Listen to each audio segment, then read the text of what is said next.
Assalamualaikum warahmatullahi wabarakatuh. Semoga semuanya dalam kondisi yang sehat dan selalu semangat belajar. Sebelumnya, saya sudah membahas materi tentang sistematika karya ilmiah. Semoga semuanya sudah memahami materi tersebut. Kali ini saya akan membahas materi kebahasaan karya ilmiah. Materi kali ini terkait dengan kompetensi dasar menganalisis sistematika dan kebahasaan karya ilmiah. Indikator pencapaian kompetensi materi kali ini adalah menganalisis kebahasaan karya ilmiah yang dibaca. Setelah belajar materi ini, siswa diharapkan dapat menganalisis kebahasaan karya ilmiah. Pengetahuan tentang kebahasaan karya ilmiah akan mempermudah kalian menyusun karya ilmiah dengan kaidah kebahasaan yang tepat. Berikut ini ciri atau aspek kebahasaan karya ilmiah. Yang pertama, karya ilmiah menggunakan pilihan kata yang bersifat impersonal. Kedua, karya ilmiah menggunakan kalimat pasif. Ketiga, karya ilmiah menggunakan bahasa yang lugas atau bermakna denotatif. Pertama, karya ilmiah menggunakan pilihan kata yang bersifat impersonal. Hal ini berbeda dengan teks lain yang bersifat non-ilmiah seperti novel atau cerpen yang pengarangnya bisa menggunakan aku, kamu, atau dia.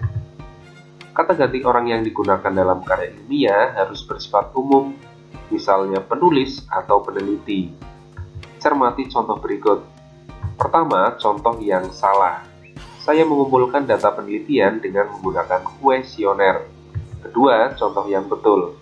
Di dalam mengumpulkan data penelitian ini, penulis menggunakan kuesioner. Kedua, karya ilmiah banyak menggunakan kalimat pasif. Kalimat pasif merupakan kalimat yang subjeknya dikenai pekerjaan atau tindakan. Kalimat pasif predikatnya berupa kata kerja berhubungan di atau ter. Perlu kalian ketahui bahwa terdapat kalimat pasif dan kalimat aktif. Perbedaan kedua jenis kalimat tersebut terletak pada predikatnya.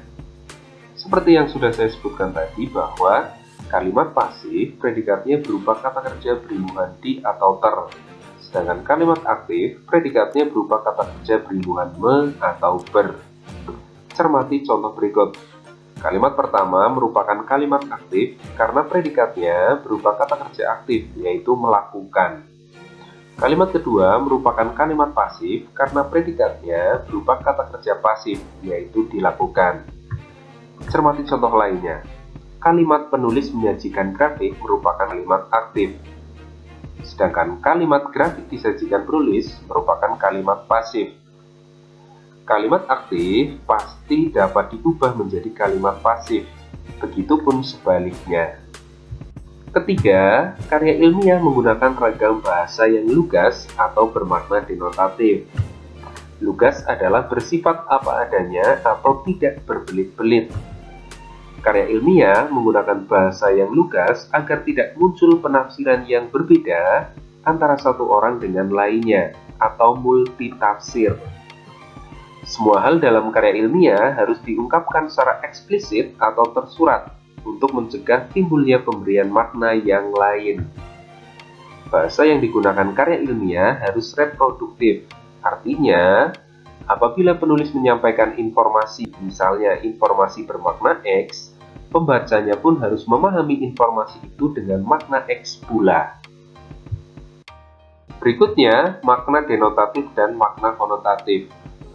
Makna denotatif atau disebut juga makna denotasi atau makna lugas adalah makna sebenarnya dari suatu kata atau makna kata yang tidak mengalami perubahan atau penambahan. Makna konotatif atau disebut juga makna konotasi atau makna kias adalah makna yang tidak sebenarnya atau makna yang telah mengalami perubahan dan penambahan. Cermati contoh berikut. Frasa tangan kanan dalam kalimat tangan kanan atau terkilir bermakna denotatif, yaitu posisi atau lawan dari kiri.